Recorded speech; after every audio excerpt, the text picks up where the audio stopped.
जब किसी एक ही विषय के बारे में हम बार बार सोचते हैं तो उसके प्रति हमारी आसक्ति बढ़ जाती है, और उस विषय के प्रति जब आसक्ति बढ़ती है तो हमारी इच्छाएं जाग जाती हैं, हमारी कुछ आकांक्षाएं, कुछ इच्छाएं उसके प्रति जागृत हो जाती हैं। और जब हमारी इच्छाएं पूरी नहीं होती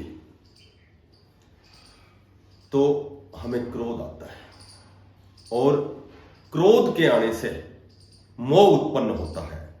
मोह के उत्पन्न होने से हमारी स्मृति भ्रमित हो जाती है, और स्मृति के भ्रांत होने से बुद्धि खिसक जाती है, और बुद्धि के नष्ट होने से हम अपनी वास्तविक स्थिति से गिर जाते हैं।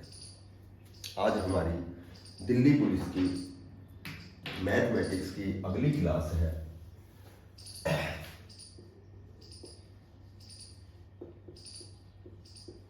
दिल्ली पुलिस की नेक्स्ट क्लास है सांझापाती, पार्टनरशिप।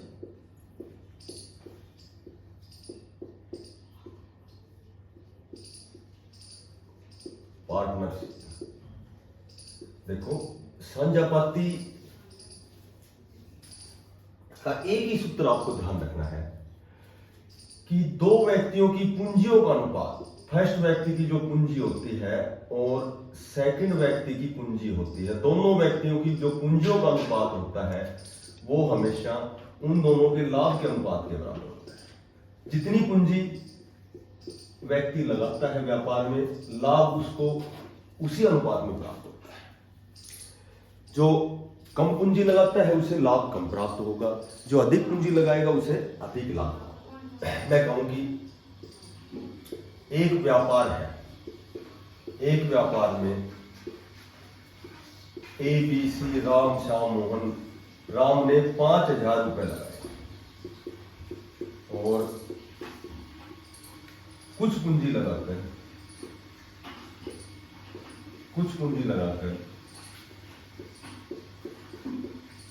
श्याम व्यापार में शामिल हो गया,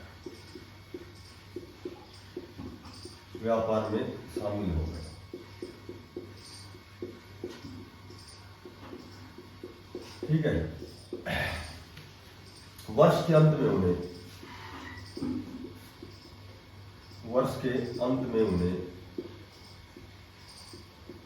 250 रुपए और 400 रुपए का लाभ हुआ हो, तो बताओ श्याम ने कितनी पूंजी लगाई?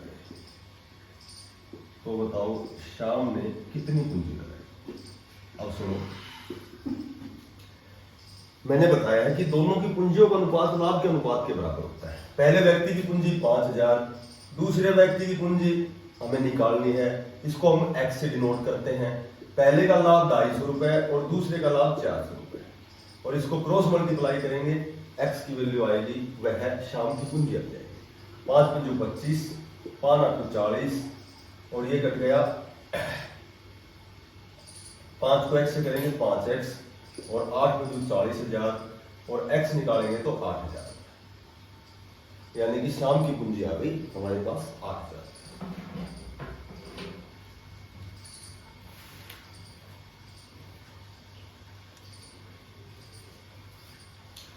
किसी भी व्यक्तियों की जो पूंजियां होती हैं उनका जो अनुपात होता है वही अनुपात उनके लाभ के अनुपात के बराबर होता है।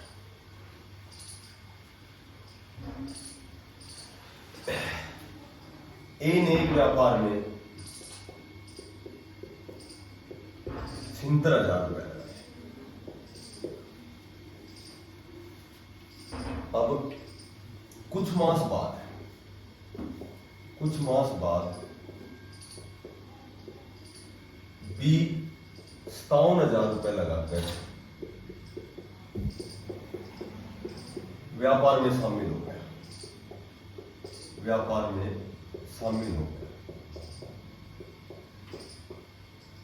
वर्ष के अंत में उन्हें 2:1 के अनुपात में लाभ हुआ।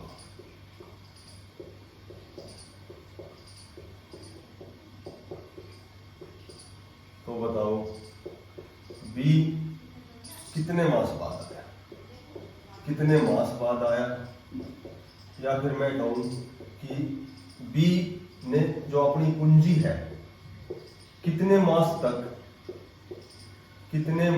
तक लगाई या कितने मास तक निवेशित की। इन्वेस्टमेंट करना, लगाना, दो बातों में सूत्र यही रहेगा। पहले व्यक्ति की पूंजी 76,000 रुपए, दूसरे बी ने 57,000 रुपए लगाए और लाभ उनको 2:1 के अनुपात। तो ये जो लाभ है ये 1 वर्ष का है। अब एक व्यक्ति कुछ मास बाद आएगा और एक व्यक्ति की पूंजी पूरे समय तक रहेगी, 1 वर्ष तक रहेगी। तो ए ने 76,000 पूरे मास यानी कि पूरे 1 वर्ष तक लगाई, 12 मास तक, और यह कुछ मास बाद आया तो इसने पूंजी x मास तक लगाई। 3 0 से 3 0 कैंसिल, 19 चौका 76, 19 57, 3 चौका 12 और 2 दूनी 4 और 4 दूनी 8, यानी कि x की वैल्यू आ गई हमारे पास 8। तो इसने अपनी पूंजी 12 मास तक लगाई, तो इसने अपनी पूंजी 8 मास तक लगाई और टोटल साल में 12 महीने होते हैं। 8 मास तक लगाई तो कितने मास बाद आया ये? 4 मास बाद। इसकी पूंजी को 12 से गुणा किया है क्योंकि इसने अपनी पूंजी 12 मास तक लगाई है। इसकी पूंजी को x से गुणा किया क्योंकि इसने अपनी पूंजी x मास तक लगाई है। तो यानी कि x की वैल्यू 8, इसने 8 मास तक निवेशित की और यह 4 मास बाद इस व्यापार में सम्मिलित हुआ।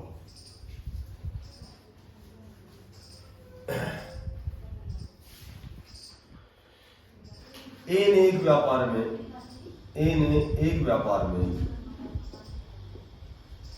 3,000 रुपए लगाए, 3,000 रुपए लगाए। अब इसने क्या किया कि 2 मास बाद 500 रुपए निकाल लिए। 2 मास बाद इसने 500 रुपए निकाल लिए। बी ने उसी व्यापार में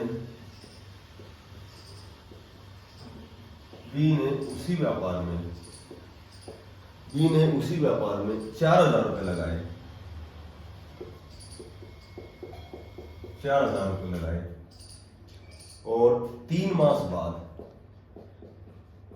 बाद इसने क्या किया? 3 मास बाद 500 रुपए और लगा दिए, 500 रुपए लगा दिए।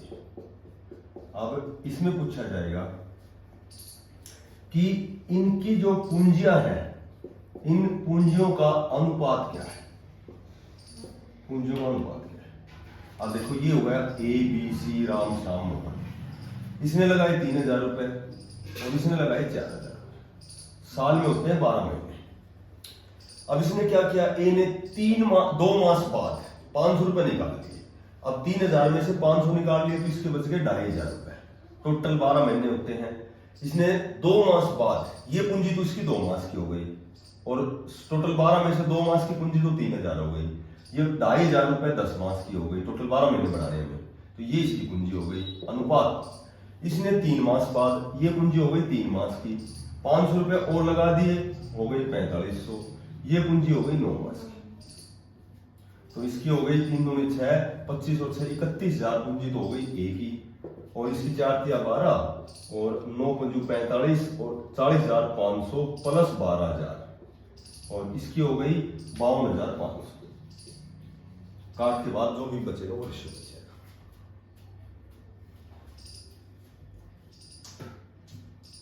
वहां से कट जाएगा, ठीक है।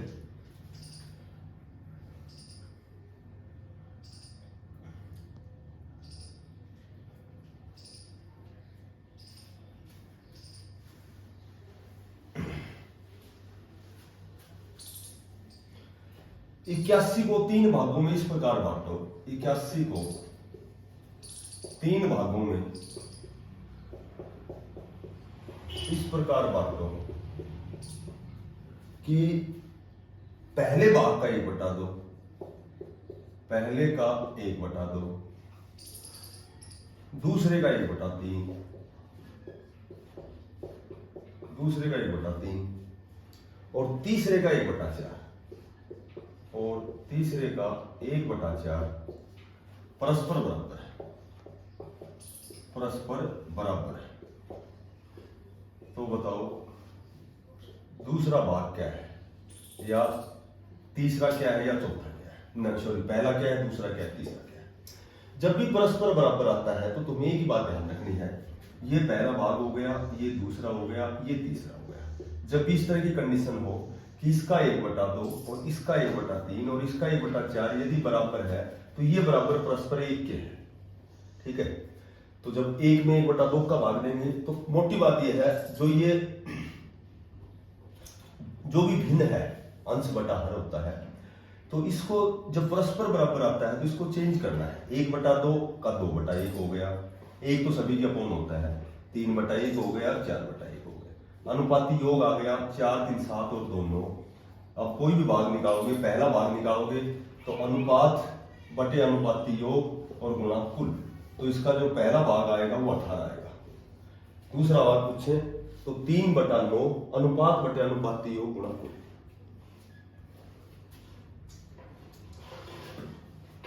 ठीक है,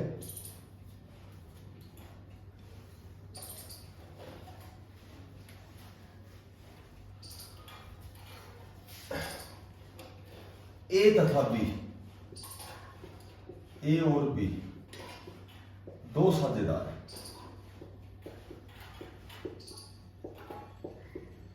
दो साझेदारों ने, ए और बी दो साझेदारों ने एक व्यापार में 4:5 के अनुपात में पूंजी लगाई।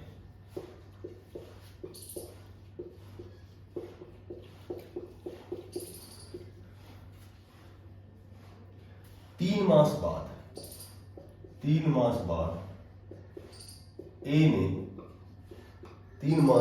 ए ने अपनी पूंजी का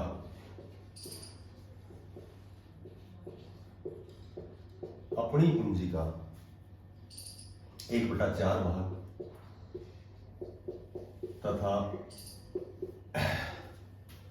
बी ने अपनी पूंजी का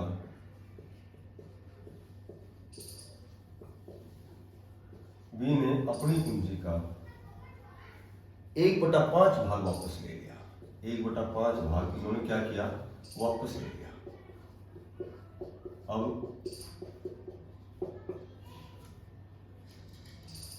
10 मास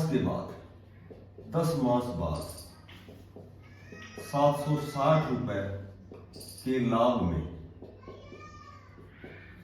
760 रुपए के लाभ में ए का भाग कितना है,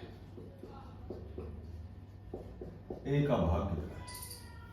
देखो ये ए हो गया, ये बी हो गया। इसने अपनी पूंजी 4 के अनुपात में यानी 4x और इसकी हो गई 5x। ए ने लगाई 4x पूंजी, इसने लगाई 5x। अब क्या किया दोनों ने, 3 मास के बाद, टोटल 10 महीने व्यापार किया। 3 मास के बाद ए ने अपनी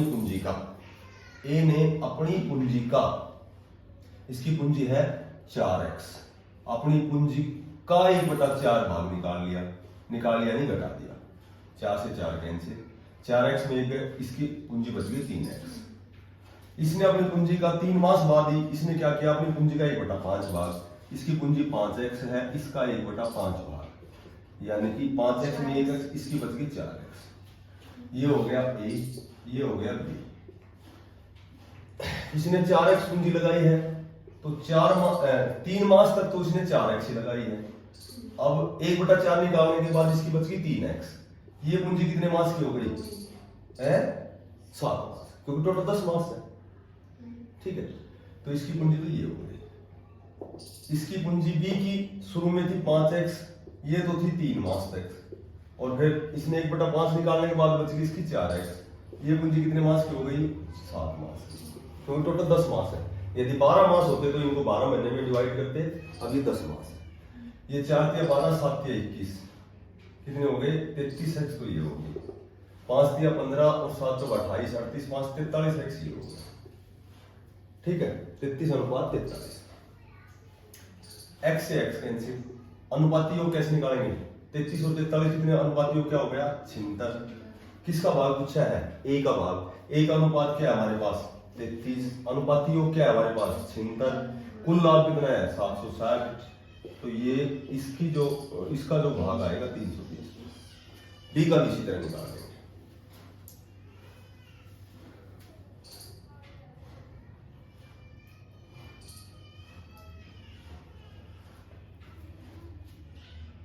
ठीक है।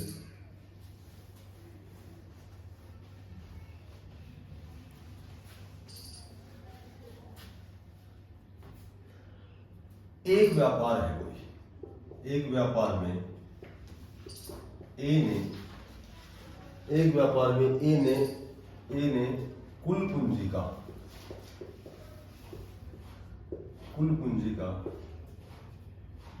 1/6 भाग 1/6 समय के लिए लगाया, ठीक है। उसके बाद बी ने कुल पूंजी का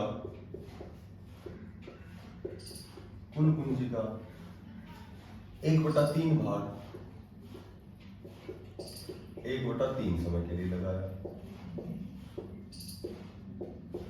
अब क्या किया कि जो तीसरा सीब है, इसने जो पूंजी शेष बच गई, शेष पूंजी का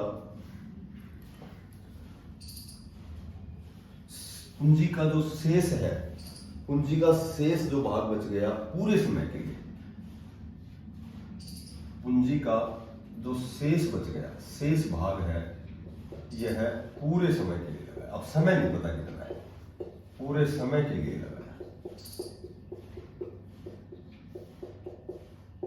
ठीक है, पूरे समय के लिए लगाया। अब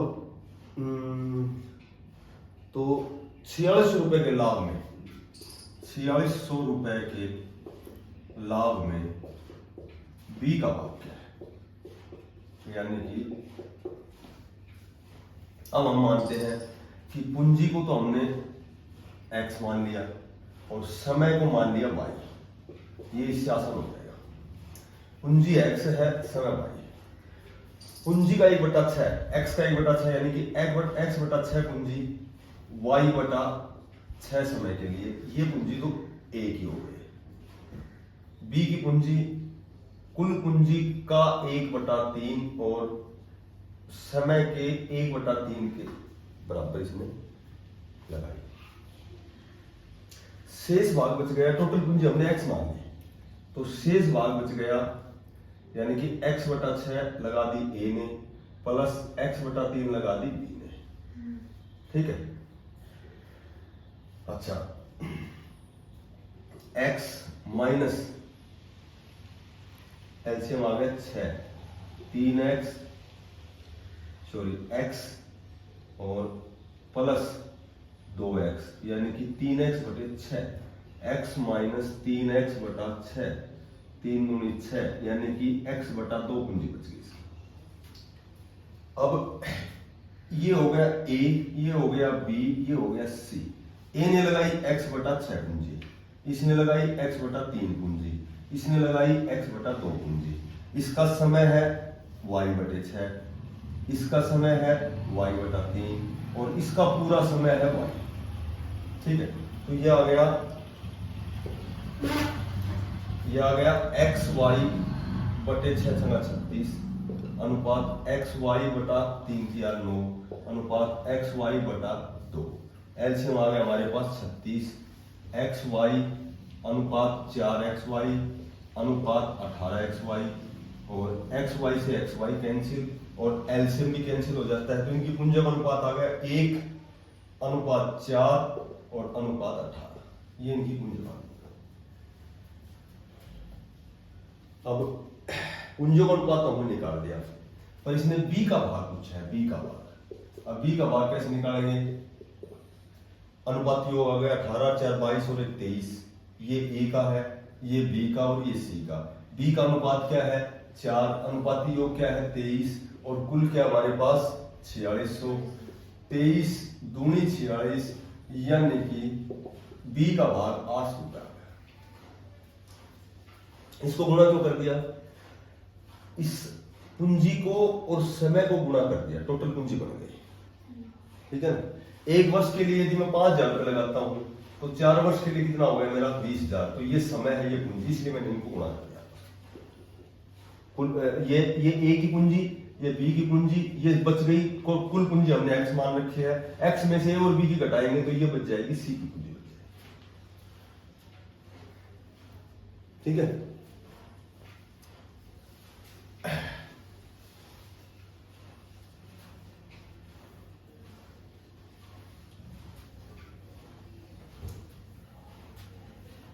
एक क्वेश्चन दे रखा है ए और बी ने मिलकर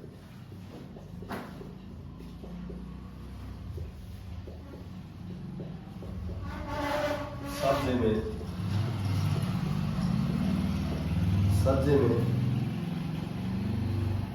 14:15 के अनुपात में पूंजी लगाई, के अनुपात में पूंजी लगाई। अब क्या हुआ कि यदि उनका जो वार्षिक लाभांश है, इनके वर्ष के लाभों का जो अनुपात है, लाभों का अनुपात 7:6 है। ठीक है। अब ये कह रहा है कि ए है, ए ने अपना जो धन है, अपना धन 10 मास के लिए लगाया और तो बी ने कितने मास के लिए लगा, बी ने कितने मास के लिए लगाया। अब वही तरीका जो शुरू में 1-2 क्वेश्चन किए थे, वही तरीका। पहले की पूंजी 14x है, दूसरे की पूंजी 15x है, इनके लाभों का अनुपात है 7:6। तो अब ये क्या करता है कि ए है, इसने तो अपना 10 महीने के लिए लगाई और बी ने कितने महीने तक लगाई, तो इसको कुछ मान लो, y z कुछ मान लो। x से x कैंसिल, 5 दूनी 10, 5 तिया 15, 14 दूनी 28/3y और बराबर 7/6। आर पर गुणा करेंगे, 7 तिया 21y बराबर 28 गुणा 6। y निकालेंगे तो 21 यहाँ कौन में आएगा, 7 चौका 28, 7 तिया 21, 3 दूनी 6, यानी कि इसने अपनी पूंजी 8 मास तक।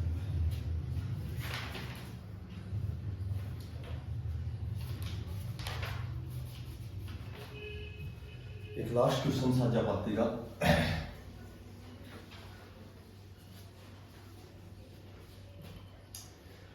ए बी सी 3 चारागाह, ए बी सी 3 व्यक्ति हैं, इन तीनों ने एक चारागाह किराए पर लिया। चारागाह जहां गाय चराई जाती है, चारागाह किराए पर लिया। ठीक है। ए ने 20 गायें 3 मास के लिए चराई,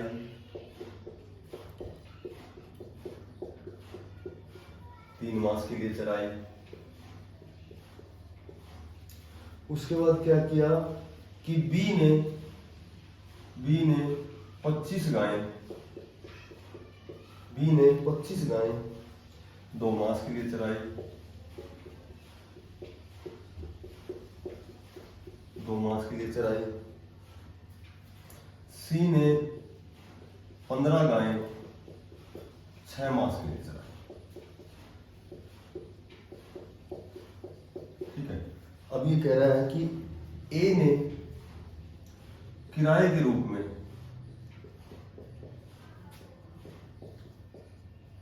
1200 रुपए दिए हों, 1200 रुपए दिए हों, तो बी का किराया, अब बी का किराया कैसे बताएंगे। एक तो ए हो गया, एक बी हो गया, एक सी, 3 व्यक्ति हो गए। ए ने 20 गायें 3 मास के लिए चराई, तो 1 मास की 20 गाय हो गई, 3 मास की इसकी 60 गाय हो गई, यानी कि प्रत्येक 1 महीने की एवरेज आ गई 60 गायों की। इसकी 25 गायें 2 मास के लिए, तो 1 महीने में इसकी 50 गायों की औसत आ गई। इसकी 15 गायें 6 मास की, यानी कि 90 गाय आ गई। इसकी 60 गाय, इसकी 50 गाय, इसकी 90 गाय। ठीक है। तो सीधी सी बात यह है कि ए ने किराए के रूप में 1200 रुपए दिए, यानी कि 60 गायों के 60 गाय चराने के इसने 60 गायें चराने के इसने बराबर दिए 1200 रुपए। तो एक गाय का किराया कितना लगे इसका, एक गाय का किराया हो गया इसका 20 रुपए। ठीक है, ये हो गया 20 रुपए। अब एक गाय का किराया 20 रुपए है, तो बी की 50 गायों का किराया हो गया 1000 रुपए हो गया, सी की हो गई 1800। ठीक, ये क्वेश्चन ऐसे का है। तो ये अपनी साझा पाती बिल्कुल कम है।